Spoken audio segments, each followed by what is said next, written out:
Presiden Joko Widodo dan Menteri Kesehatan Terawan Agus Putranto mengumumkan langsung kasus corona pertama di Indonesia. Akan terjadi penambahan pasien yang cukup signifikan. Terdapat penambahan 2.897 kasus baru COVID-19. COVID-19 kini sudah menembus angka 4 juta kasus. Corona semakin tidak terkendali. Penuhnya rumah sakit di sejumlah daerah di Indonesia. Corona juga berpotensi mengancam perekonomian domestik. Berlakukan PPKM darurat. Pemerintah resmi memperpanjang PPKM darurat Jawa Bali. Perbankan hanya diizinkan buka 50%. Pemerintah memperketat mobilitas masyarakat dan berdampak terhadap perekonomian nasional.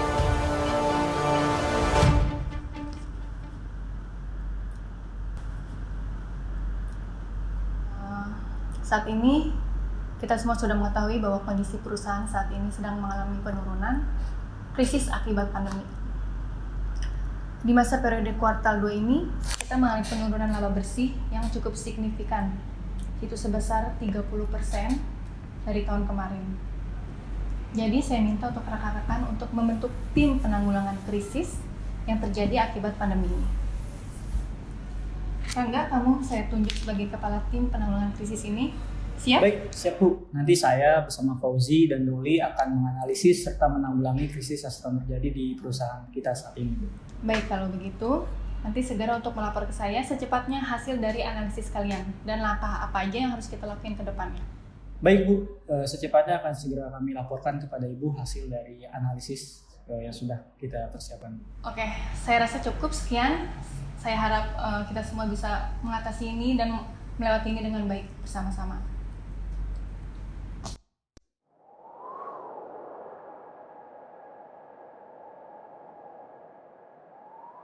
Oke, baik rekan-rekan, menindaklanjuti arahan dari Bu Reza tentang analisis perusahaan kita.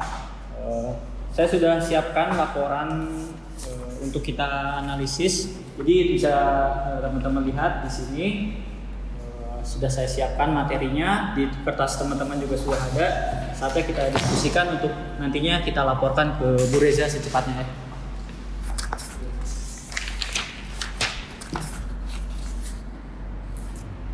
Kalau dari analisis saya, perusahaan kita selama pandemi ini mengalami penurunan penjualan kredit bank sebesar 1,60%.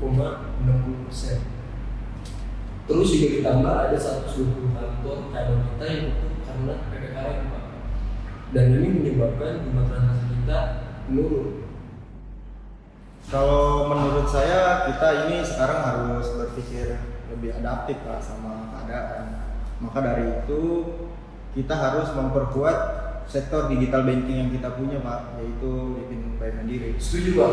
Kalau dilihat dari keadaan sekarang, masyarakat sudah mulai terbiasa dengan melakukan segala sesuatunya dari rumah, termasuk transaksi perbankan sekalipun. Jadi menurut saya, kita perlu memperkuat aplikasi Livin by Mandiri agar menghadirkan layanan perbankan yang lebih lengkap Pak. Oke, saya ngerti poinnya, kita udah dapat poinnya. Jadi pada dasarnya nanti kita akan memperkuat ya fitur di Livin by Mandiri dengan bagaimana caranya kita membawa kantor cabang ke dalam aplikasi. Jadi nantinya nasabah tetap akan mendapatkan fasilitas yang sama seperti halnya datang kepada kantor cabang kita. Seperti itu ya rekan-rekan? Betul Pak, kira-kira itu langkah yang bisa kita ambil saat ini. Oke, Doli, nanti saya minta untuk dibuat ya gambaran besarnya tentang tambahan fitur serta layanan apa aja yang akan ada di Livin by Mandiri. Oke, setelah itu nanti kamu hubungin tim IT Development ya untuk dipercepat proses pengerjaannya. Baik Pak, siap. Juga kamu, Fauzi, bertanggung jawab terhadap strategi peluncuran ya sama pemasaran dari nanti aplikasi New Livin by Mandiri. Kamu buat aja strategi-strateginya serta program-programnya bagaimana ya. Siap Pak. Nanti akan saya siapkan laporan kepada Bu Reza. Terima kasih teman-teman. Bagaimana hasil dari analisis kalian? Baik Ibu, jadi hasil analisis dari yang sudah kami diskusikan kemarin adalah kami memilih untuk adaptif terhadap perubahan yang terjadi saat ini Bu. Nah dalam hal ini karena kita melihat banyaknya kantor cabang yang tutup Bu. Dari data yang kami punya ada 120 lebih kantor cabang mandiri yang tutup akibat peraturan pemerintah PPKM yang dilakukan oleh pemerintah dalam menanggulangi kasus COVID-19 ini Bu. Jadinya dari analisis yang sudah kita buat adalah kita akan memperkuat sektor perbankan digital kita, yaitu Livin by Mandiri, yang nantinya akan kita launching kembali dengan nama New Livin by Mandiri. Nah, konsep New Livin by Mandiri ini adalah cabang dalam genggaman. Cabang dalam genggaman ini nantinya aplikasi akan terintegrasi kepada seluruh kebutuhan transaksi. Di sini juga saya sudah sampaikan bahwa nantinya transaksi nasabah maupun transaksi finansial seperti rekening baru, transaksi pembayaran ataupun pembayaran marketplace itu akan terintegrasi menjadi satu. Jadi hanya dengan satu aplikasi semua kebutuhan nasabah akan teratasi tanpa keluar rumah. Harapannya nanti ini menjawab problematik yang terjadi terhadap perusahaan kita saat ini. Menarik. Kira-kira berapa lama nih proses pengembangan aplikasi tersebut sampai siap diluncurkan? Proses pembuatan saya sudah menghubungi divisi IT developer kita dan akan rampung pada kurun waktu 1 bulan ke depan, Bu. Oke, baik. Untuk launchingnya gimana? Apakah sudah dipersiapkan? Sudah, Bu. Jadi nanti kita akan launching bertepatan dengan ulang tahun Bank Mandiri yang ke-23 dan nanti akan kita siarkan virtual live di channel YouTube kita. Terus juga kita akan menggait beberapa influencer untuk mempromosikan aplikasi kita di sosial media. Oke, kalau gitu saya setuju dengan program yang kalian buat.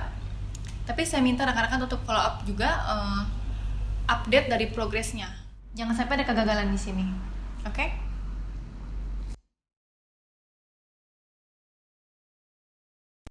Pada momen hari ulang tahun Bank Mandiri ke-23 ini, kami pun dengan penuh rasa bangga memperkenalkan Super Apps Livin by Mandiri.